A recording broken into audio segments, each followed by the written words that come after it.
Seja muito bem-vindo, seja muito bem-vinda, sejam bem-vindos, my friends. Nós estamos aqui em mais um vídeo da série As 20 Questões Mais Importantes sobre a Profecia Bíblica. Sim, nós estamos aqui escatologando e hoje, em especial, vamos trazer a seguinte temática: Deus realmente abençoa aqueles que abençoam a Israel? Sim, é isso mesmo que você acabou de ouvir. Será que Deus realmente abençoa aqueles que abençoam a nação de Israel? Vamos discorrer isso a partir de agora. Antes, porém, eu não posso deixar de pedir a você para se inscrever no nosso canal, para apertar o sininho da notificação para não perder nossas próximas lives, para curtir também, comentando, o assunto vai excedendo, expandindo, porque à medida que você vai comentando, nós vamos crescendo. Então vamos desenvolver o assunto. Deus realmente abençoa aqueles que abençoam Israel? Bem, existe um princípio divino que começou em Gênesis e prossegue por toda a Escritura. Embora seja quase desconhecido pela igreja, Deus abençoa os gentios através da nação de Israel. Preste atenção, gentio, na linguagem bíblica, é todo aquele que não é judeu. Todo que não é judeu, na linguagem bíblica, é gentio. De onde vem a palavra gente, gentes. Existe uma divisão não no critério de preferência, mas no critério de entendimento teológico de que a Bíblia divide os povos em 3 distintos povos. Por favor, eu espero que você entenda esta preciosa informação. Deus reconhece os judeus, Deus reconhece os gentios e Deus reconhece a igreja. Gentios são todos os que não são judeus.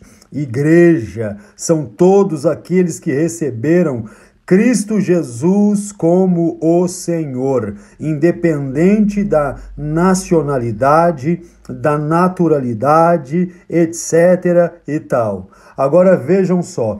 Deus disse a Abraão: sai da tua terra, do meio da sua parentela, da casa de teu pai, para a terra que eu te mostrarei. Vou mostrar se você for, tá? ênfase nossa.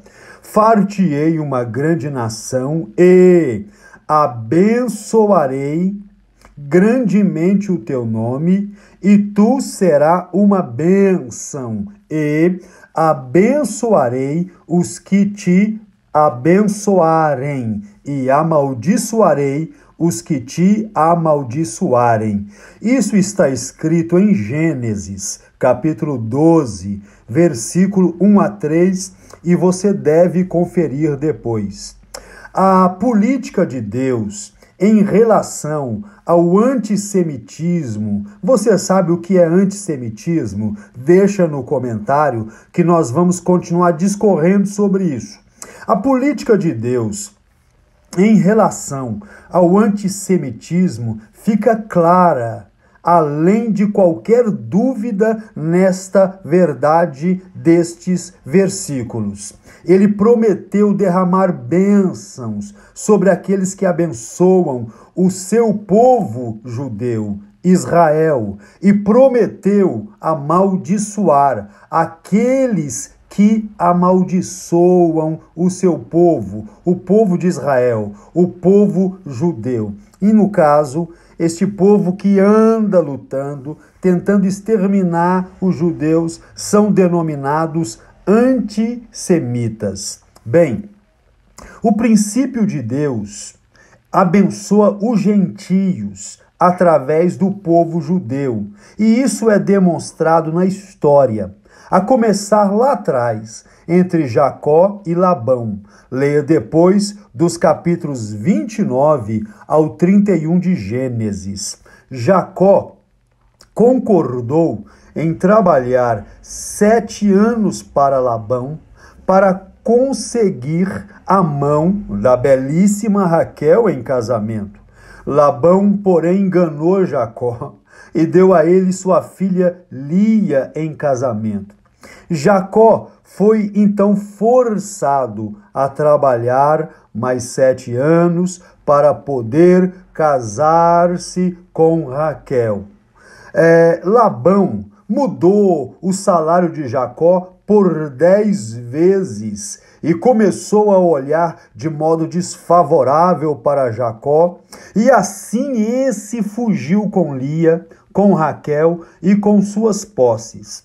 Ao ouvir isso, Labão correu atrás de Jacó, pedindo-lhe que ficasse. Jacó disse: "Você mudou meu salário 10 vezes, sendo cada vez para me ferir mais e mais, além de ter me enganado, dando-me sua outra filha como esposa." Labão, o empregador, o gentio Labão, disse então: "Se agora tenho achado graça a teus olhos, fica comigo. Tenho experimentado que o Senhor me abençoou por amor de ti." Gênesis 30, versículo 27. Labão foi um dos primeiros a reconhecer que Deus abençoa um gentio através de um judeu. Olha que ênfase maravilhosa. Olha que observação bonita, tá? Olha, antes de prosseguir, deixa eu te dizer 2 coisas. Primeiro, você sabia que essa live é gravada ao vivo, não sabia? Você sabia que nós gravamos a live ao vivo? Então presta atenção. Se você detectar algum erro verbal aí, porque é ao vivo, deixa no comentário para nós corrigirmos. Deixa no comentário aí seu subsídio, deixa no comentário para nos ajudar a fazer esse trabalho, um trabalho de bênção, um trabalho que agregue crescimento, vigor à alma, à vida de cada um dos participantes. Amém? Voltemos então ao assunto. Segunda coisa é que a garganta não está favorável. Como é ao vivo, eu posso ter algumas falhas na garganta aqui. Agora, de fato, voltemos ao assunto.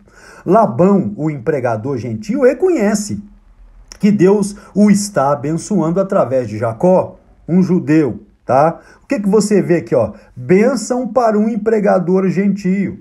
Agora veja aqui, bênção para uma nação gentia através do judeu. Uma segunda ilustração desse princípio é a de José. Todos nós conhecemos, com certeza, a história, o testemunho de um jovem judeu que foi vendido para o Egito por seus próprios irmãos invejosos, mas que se tornou o primeiro ministro daquela nação. Ele anteviu 7 anos de fartura e, posteriormente, 7 anos de fome, de crise, de miséria. Nos 7 anos de fartura, construiu gigantescos armazéns, estocou grãos para os 7 anos de fome. Quando os anos de necessidade, de crise chegaram, o Egito, sob liderança de José, um judeu, tornou-se alvo de inveja do mundo e se tornou a maior potência econômica do mundo naquela época. O povo gentio foi poupado de fome por causa de um escravo judeu que tornou-se primeiro-ministro lá no Egito, e o seu nome foi mudado para Zafanete-Paneia, o homem que salvou o mundo. Jesus apoiou esse princípio de Deus abençoar os gentios através do povo judeu ao dizer: a salvação vem dos judeus. João 4, 24. Foi o povo judeu que deu aos gentios a palavra, claro, através da sua rejeição. Através de rejeitarem a Cristo, eles passaram o privilégio para o mundo gentio, para aqueles que se tornaram a igreja. Através do povo judeu, Deus deu ao mundo a palavra, os patriarcas, os profetas, deu Jesus, deu os apóstolos. Remova do cristianismo a contribuição do povo judeu, e certamente o cristianismo não existiria, não existirá, não subsistirá. Entenda isso com ênfase. Bem, vejam só outro exemplo de bênção para um revolucionário gentio. Sim, durante a Revolução Americana, George Washington e seu exército continental estavam famintos, com frio, na neve do Vale Forge. Raya Salomon, um banqueiro judeu da Filadélfia, conseguiu que o povo judeu dos Estados Unidos e da Europa fizessem contribuições, e foram milhões de dólares a George Washington. Essa oferta do povo judeu mudou o rumo daquela guerra, e o general George Washington derrotou os britânicos. O George Washington ficou tão grato, mas tão grato, pela contribuição dos judeus para o nascimento dos Estados Unidos. É isso mesmo. Vou falar de novo. Para o nascimento dos Estados Unidos, que instruiu aqueles que estavam desenvolvendo a moeda, a nota de $1, para gravarem um tributo ao povo judeu sobre a cabeça da águia americana. Colocaram então a estrela de Davi, cercada pelo brilho da glória, da Shekinah, da doxa, do cabode de Deus, a glória de Deus, ali representada na nota do $. Vejam só, até nas questões políticas, esse povo tem sido bênção. Olha, bênção para um soldado gentio. Presta atenção, lemos em Lucas, capítulo 7, que certo centurião, ouvindo sobre Jesus, o mestre que curava, quis que ele fosse à sua casa para orar por um servo doente. Era proibido, meu amado, era proibido, minha amada irmã, para um judeu entrar na casa de um gentio. O centurião perguntou aos anciãos judeus o que poderia fazer para que Jesus fosse orar por seu servo. Que lógica os anciãos judeus usaram com Jesus então? Eles disseram, porque ele, o centurião, ama a nação de Israel. Olha a frase que os líderes religiosos, que os anciãos usaram. Eles disseram, este homem, ele é gentio, mas ele ama a nação. Ele mesmo edificou para nós uma sinagoga. Leia depois no versículo 5 de Lucas 7. O centurião abençoou a nação de Israel, abençoou o povo judeu, com ações práticas de bondade. Jesus foi com os anciãos e quis ir na casa do centurião, que disse a Jesus, eu não sou digno que o senhor vá na minha casa, manda só uma palavra, porque o centurião reconhece, ele não queria quebrar o protocolo, ele era uma autoridade, ele disse, eu não sou digno, ele sabia que um judeu não podia entrar na casa de um gentio, mas Jesus estava disposto por causa do pedido dos anciãos que disseram, ele ama a nossa nação, ele ama a nossa nação. Não é impressionante isso? Isso não é maravilhoso? Isso não é deveras importante? Bem, bênçãos que aconteceram na vida de um benfeitor gentio. Em 3 oportunidades, em Atos dos Apóstolos, capítulo 10, a Bíblia apresenta Cornélio, um centurião romano que vivia em Cesareia e que dera diversas ofertas, contribuições e ajudas para o povo judeu. Ele era um varão justo, temente a Deus e que tem bom testemunho diante da nação, diante dos judeus. Atos 10, 22. Cornélio era um homem justo que se beneficiou do princípio: abençoarei os que te abençoarem. E qual foi a bênção? Bem, Deus deu ao apóstolo Pedro uma visão de um lençol descendo do céu, seguro pelas 4 pontas. Que coisa tremenda! Contendo toda sorte de animais, quadrúpedes, répteis, aves. Esta visão foi a responsável pela ruptura. Eu vou falar de novo. Essa visão foi a responsável pela ruptura da barreira que impedia os judeus de se associarem aos gentios nas questões espirituais. Vou repetir, hein? Essa visão foi a responsável pela ruptura da barreira que impedia os judeus a se associarem aos gentios nas questões espirituais. Pedro foi à casa de Cornélio, esse gentio, pregou o evangelho e aqueles que estavam na casa de Cornélio foram salvos e cheios do Espírito Santo. E dizendo Pedro ainda estas palavras, diz a Bíblia, caiu o Espírito Santo sobre todos os que ouviam a palavra. E os fiéis que eram da circuncisão, todos quanto tinham vindo com Pedro, maravilharam-se de que o dom do Espírito Santo se derramasse também sobre os gentios. É Bíblia, gente. É Bíblia. Atos 10, 44 a 45. O que tornou isso possível? Um centurião romano. Foi um canal de bênção.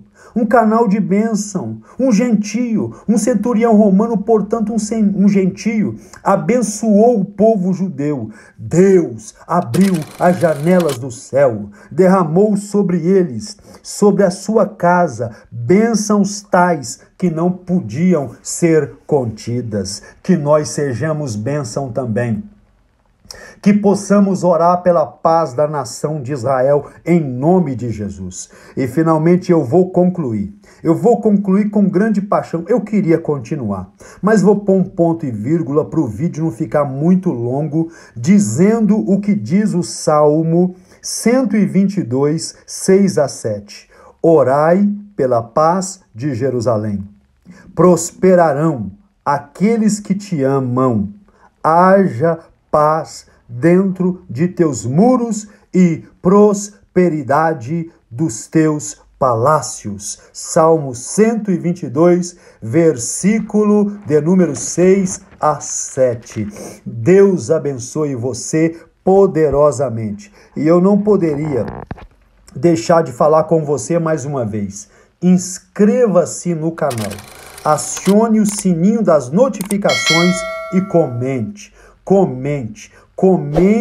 sem moderação. Deus te abençoe. Sucesso, my friend.